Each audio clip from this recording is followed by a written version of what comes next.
Thank you very much. Thank you very much.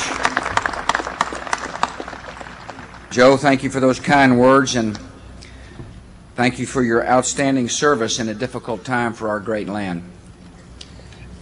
I want to thank Hal Bruno and the directors of the National Fallen Firefighters Foundation for the outstanding leadership they have shown in recognizing America's heroes. I want to say thanks to the members of the Maryland delegation who are here, Senator Sarbanes, Senator McCuskey, Congressman Hoyer, and Congressman Bartlett. I want to thank you all for being here. I want to thank the local officials who are here.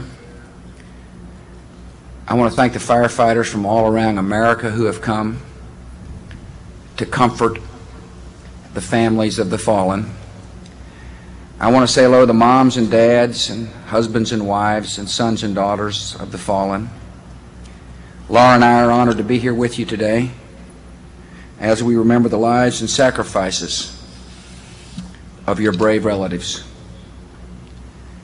2 years ago this weekend, I attended a memorial ceremony in New York City honoring fallen firefighters, and standing nearby were Chief Peter Gansey and many others who are now gone. None of us on that day could have imagined what was to come.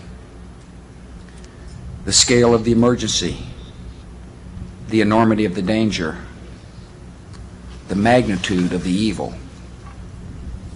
Yet each one of those firefighters felt a strong calling and knew its risks. On September 11th, that calling led them into burning towers on a mission of rescue. Within a single hour, more than 300 firefighters were lost, and our nation still mourns. They did not live to know who had caused the destruction or why. They only knew their duty, and that was to go in, to follow the faintest cry, to search for the trapped and helpless, and to save those who could be saved.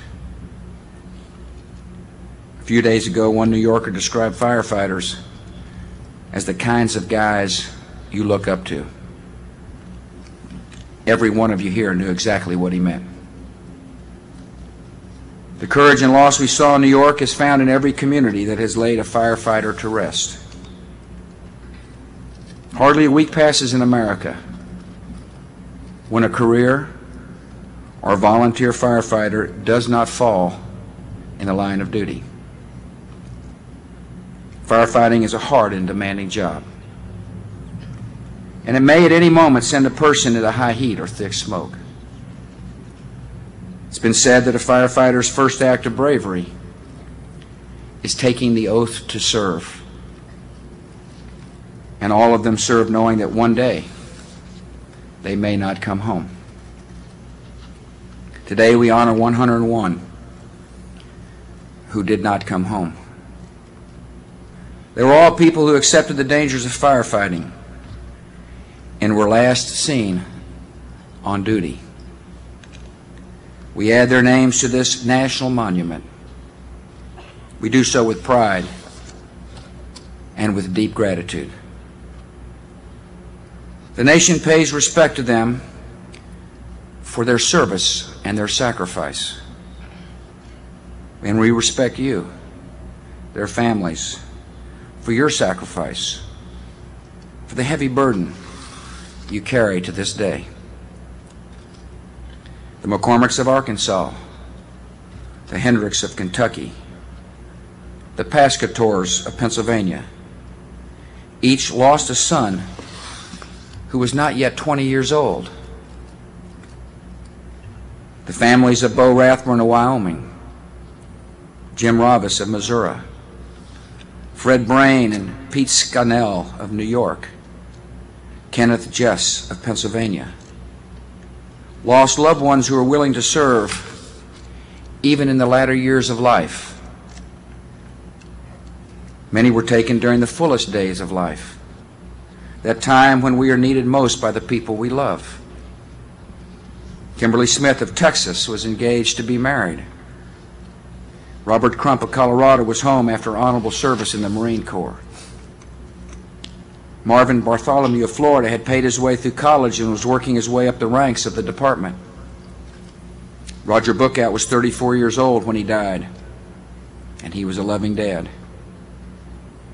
He had a great outlook, and it was summed up on a sign he kept on his locker. Love your wife. Love your life. All these firefighters love life. And Scripture teaches there is no greater love than to lay down one's life for another. Sometimes a person cannot know for sure what mark he or she has left on the world. That will never be said of the people we remember today or of their kind. They were strong and caring people, brave and upright. You could always count on them. You could always look up to them. This firefighter's monument belongs to the nation and represents a national loss. The firefighters belong to you, and I know that loss can never be recovered. Fireman's widow recently said that her husband was her hero, and there's nothing I wouldn't do to have my hero here. That same feeling is shared by many here today, and time won't ever take it away. But the years can bring comfort, and they can bring hope. You'll always know that your hero died in the service of others. You can give one another the strength to go on. You can find the comfort of God, who is with us, especially in sorrow. And you can know today that your loved ones are not forgotten. They hold an honored, cherished place in the memories of their comrades and an honored place in the memory of our country. God bless you all.